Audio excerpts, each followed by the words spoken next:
Welcome to the Alsco Uniforms It Pays to Keep Clean podcast. Join us as we spend time with Alsco Chief Operating Officer Jim Kearns to discuss this season's theme, Growth is Our Water. In this podcast, we'll talk about observations from the field, celebrate big wins, and identify industry best practices. I'm your host, Dana Craig. Let's get started. Welcome back for episode 3, Jim. Thanks, Dana. In our last episode, you mentioned you'd be traveling to the Midwest this time to check in on some of our operations there. Where did you end up going? So we went to Chicago, then to Indianapolis, and we finished up in St. Louis. Okay, and general impressions? It's been a while since I've been to those 3 plants, and so it was good. It was good to get back there. All 3 of the facilities need capital investment. And the one thing that really jumped out to me when I was there was the opportunity that exists in those marketplaces. And, unfortunately, I think we've missed some of that lately. And so, we've got a big job ahead of us to really take advantage of the opportunities in Chicago, Indianapolis, and St. Louis. In the future, they can be big businesses for us. Well, that's great to hear. Last time when we talked about Florida, I know some of those facilities felt like they were at capacity. And while we haven't saturated the market there in some of the target market areas, maybe in food and beverage, Florida felt like they had. So it's a great problem to have really in the Midwest that we've got perhaps unlimited untapped market potential there. Now, I know as you go on these visits, part of that is meeting the service teams, our RSRs and service managers, DMs on the dock in the morning before they go out to make their deliveries. What did that look like in the Midwest? We had a good experience at all 3 of the locations. It was surprising to me how much tenure some of our drivers have. Some of them have been with us a long time and do a great job servicing their customers. We met one brand new DM on the dock in St. Louis, so it was interesting to talk with him. He'd been on the job like 4 days. No pressure. Yeah, but we got to hear about his onboarding process and his experience and what he was going to bring to that service team, which was interesting. He'd been on the other side of the fence, and so. Yeah, I think you mentioned he'd been in the restaurant industry previously. Exactly, yeah, and so he had dealt with drivers, and so I think he's going to be a fresh perspective for some of these guys that haven't really seen the other side from somebody that they work directly with, right. So you mentioned this just a minute ago in terms of what our future in the Midwest looks like. What do we think is going to happen there? So it looks like some capital investment, larger, more aggressive sales efforts. We're going to be making some pretty big capital investments to the plant in Chicago. The facility is plenty big enough. It's got plenty of capacity. We plan to increase the sales force there. So it's just unlimited. I think you'd mentioned Chicago's over 100,000 square feet.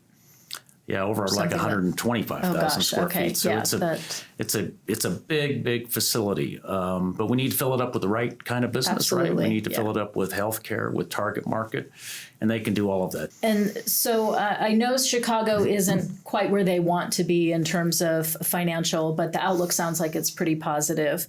What were some promising improvements that you saw when you were there? Well, one of the big promising improvements was their lost business. They had a very high lost business last year, and their lost business has come down this year. So that's very promising. They have a low turnover rate, which is very encouraging. I think all the markets, Chicago, Indianapolis, and St. Louis had dealt with a temporary labor problem in the past, which seems like we've addressed. We were fully staffed in all 3 locations. So my expectation is efficiencies will improve. Our complete loads, everything will get better when we have, permanent employees there and we're fully staffed every day in production and in service. Yeah, definitely. That sounds great. I think you had also mentioned that not only had Chicago improved their lost business and turnover, but they were in a position where their DMs weren't running routes. No, there was DMs didn't run routes in Chicago. And so that was terrific news. I wasn't, frankly, with everything that's gone on with the temporary labor, I kind of expected that they were, but they're not doing that there. So they've got a leg up there. I think in some of the other branches that wasn't the case. And so they're working hard to change that, make sure that they're fully staffed so they can keep their DMs off routes. Great. And so you started the week in Chicago, you moved on to Indianapolis, and I know Indianapolis is a facility that's in a changing area of that downtown, kind of a gentrified, reinvigorated area. And so as we grow, and I think we see this in a lot of our different facilities where they're older facilities, we do some amazing things. Our branches tend to be quite innovative and resilient in how they can manage new technology, improved rail structures, et cetera. But these have all become challenges, certainly in Indianapolis and perhaps elsewhere. So in our last episode, you mentioned the possibility of a new facility in Indianapolis. What does that look like? After seeing it, are you more convinced that that could be a solution? Definitely. I mean, we've done as much as we can do in Indianapolis. We've been in that facility for a long time, and we have numerous constraints that we can't avoid there. So I think they have a great market there, and we can build a new plant, make it automated, similar to what we're doing in Surrey and Vista, and really take advantage of that entire market around Indianapolis. There in Indiana is a great place to do business, and it's the right time to reinvest in that location. Yeah, I think we're very heavily F&B focused there right now, and that may be a consequence of the constraints that they have. Do you feel like there's other target market business there? Definitely. There's healthcare and uniform business. Look, we could be, all I heard on the trip was how, people or customers are looking for alternatives to the big industrial competitors, and we can be that alternative. Absolutely. We can provide great service. And look, even though Indianapolis is an older facility, the 5S was surprisingly good there. I mean, the plant looked pretty good for the age of that facility. So, hats off to those guys. They've got some talented engineers that are keeping some really old pieces of equipment operating. I was told, and I'm not, I didn't verify it, but maybe the oldest ironer in the company is in Indianapolis at 100+ years. We'll need to verify that, but it's a very old ironer. So not sure if that's something to be proud or horrified by. It was working. It was working. That's great. You are listening to the It Pays to Keep Clean podcast, brought to you by Alsco Uniforms, the worldwide leader in hygienically clean laundry services for uniforms, linen, floor mats, and restroom supplies. Need first aid services for your industrial, restaurant, or healthcare business? Alsco Uniforms has you covered. The last place that you visited was St. Louis, and that's another growing metropolitan area, I would imagine, similar to Indianapolis. Correct. The facility in St. Louis reminds me of a little bit of Orlando, right? In terms of size and capacity. Orlando is 3 times the size of St. Louis, and I think there's just as good as market around St. Louis as there is in Orlando. So there's no reason that facility can't be, several times bigger than it is today. Right. And so, we're excited about that place. We're going to open a new depot outside of St. Louis to take advantage of the market that exists around that facility. Great. So, yeah, some. It has a lot of capacity, a lot of opportunity. We haven't taken advantage of it as well as we should have over the past several years. So we're gonna get after it in St. Louis. The management team has wanted to move to this area, and one of the reasons we want to go to this location for a depot is the target market opportunities that exist there. There's one particular customer that, I think we have a good shot at getting if we do have a presence, with a depot in that location. So this is a way for us to expand our target market and take it to areas outside of St. Louis. Great. So I know that you wanted to highlight a particular team member in St. Louis who kind of had an interesting backstory. So Patrina Williams, she's currently in an HR role, but she has an interesting backstory that I think you wanted to share. Yeah. So, we were talking about temp labor, right? And they'd had some issues with temp labor in St. Louis, which they have corrected now. They don't have any temp labor, but in our management presentations, one of the people that participated in the presentations was Patrina.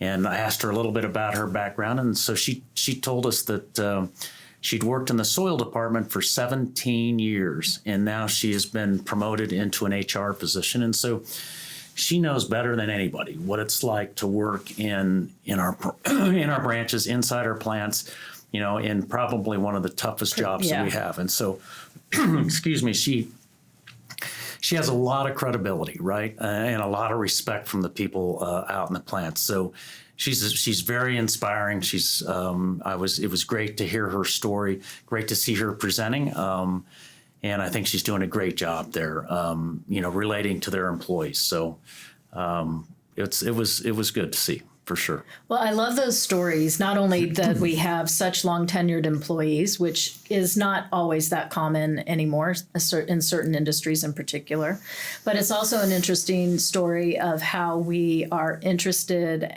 in promoting people from within. Once you've learned the business and learned the industry, we are looking for those opportunities to promote people. And then the third part of that story also is how she really can relate. She's walked in those shoes, and so she's probably having a very good, in-depth conversation with employees who have concerns. So if you can work 17 years in soil and still be excited about your job, still, encourage people to come to work and do their best, that's pretty good. So absolutely. She was terrific. Well, hats off to Patrina Williamson. Yes. That's a good story. And I think we probably have those in a lot of different areas of our operations. Yep. So next time, where will you be heading? So we're going to go to Texas. We're going to visit more branches just because of logistically it works out there. We're going to go to Austin and then to San Antonio and then to Houston, and we'll visit all 4 plants in Houston. Wow. Okay. Yeah, we have a very dense market in Houston in particular, but really we cover Texas quite well. Right. Yeah. And then, I think the visits will be a little bit different. They're doing terrific in Texas. But we could definitely use more target market business. Sure. So we'll be talking about that, making sure that we're retaining our customers. So the basic stuff that we talk about everywhere. Okay. Well, that'll be exciting. We'll look forward to hearing about that. Yeah. So switching gears in our Back to Basics segment this time, we wanted to talk a bit about lead generation. And this is the lifeblood of any sales funnel. And a lot of our previous lead generation has been either through word of mouth or brand recognition, right, particularly in the food and beverage market. Talk about how we are trying to make a change here. So we have an expectation of getting 10 leads a week from the branch. But I think, at least in the branches that I've been to so far, we've been relying, primarily on the RSRs to provide these leads. And going forward, we want to get everybody involved in lead generation. So we want the production people to get involved. We want the office to get involved. And so we want the entire team to get involved. So in that spirit, when I was out at our Salt Lake City branch a couple of weeks ago and meeting with the general manager there and the regional manager, I mentioned to them that, the GO here in Salt Lake City is not exempt. I want the people here in this building generating leads for the branch. And they just have to input them into leadsforalsco.com. And so, we're going to track how many leads the general office puts or provides the sales force in Salt Lake City. So, we're going to get everybody involved in generating leads. It's a great way to, grow the business. And I think the sales and marketing people will tell you the closure rate on leads generated by our employees is pretty high. So the site is leadsforalsco.com. Right. And what constitutes a good lead? Well, I have an example that I think I haven't inputted into leadsforalsco.com yet, but I'll do it right after this this meeting. We'll check in next time. But there's a place where I get tires put on my car, and I've been getting tires put on my car at this place for years and years and years. It's walking distance from my house. I know the old owner, I know the new owner. The new owner is a young guy, and he has a uniform program and mats from a competitor. And so one day when I was in there getting tires, I started talking to him about, how do you like your uniforms? How do you like your mats and stuff? And, I think there's some opportunity for us there. So this would be a great lead for our sales force to go make sure that when, that customer's contract expires, that we're ready to step in and provide uniform services and mat services to this particular business. He wants to do business with us because I'm a good customer of his. And so he seems very open-minded to it. So I'm sure, restaurants that you go eat at, if somebody that works at that restaurant, that's where you get your hair done, or where you get your hair done, the store that you shop for your groceries, all kinds of different opportunities to provide good quality leads to our sales force. And hopefully we can close on some of these. There comes a point in time where you can't not turn over a tablecloth or look at a corner of a mat. It's just something you do everywhere you go now. Right. And every mat that doesn't have Alsco on it is an opportunity for us. So, let's bring these good quality leads. I'd love to get, everybody in the company selling and growing the business. That's the idea. So it sounds like we go to the website, leadsforalsco.com, and then there's a form to fill out where the more information we've collected from this person we've had the conversation with, the higher quality that lead will be. Right, Does that make sense? Yep, okay. Yep, for sure. And for those sure. leads directly go where? Into Salesforce in order to they go into be Salesforce. acted on by our sales team. Right. Okay, great. Yep. And we'll keep as we do these podcasts in the future, we'll highlight people that are branches, and people that are providing great leads to us, because we've had a lot of them convert to customers. So it's a great success story. Yeah, that's exciting. Well, at a minimum, we're going to check back and make sure you entered your quality lead. Yes, okay. I'll do that. All right. I'll do that. Sounds good. Well, thank you as always for your time. I know you're quite busy, and we look forward to hearing about how things go in Texas next month. Great. Thank you. Thanks. That's all for today's episode of the It Pays to Keep Clean podcast. Thank you for joining us on this journey through the world of Alsco uniforms, where we explore the growth and challenges in our industry. Tune in next time for more industry insights, growth strategies, and tales from the field. If you've enjoyed our time together, please leave us a rating and review on Spotify, Apple Podcasts, or wherever you listen to your podcasts. If you want to learn more about our services, visit us at alsco.com. From all of us here at the It Pays to Keep Clean podcast and Alsco Uniforms, thank you for listening. Stay safe, stay clean, and we'll see you in the next episode.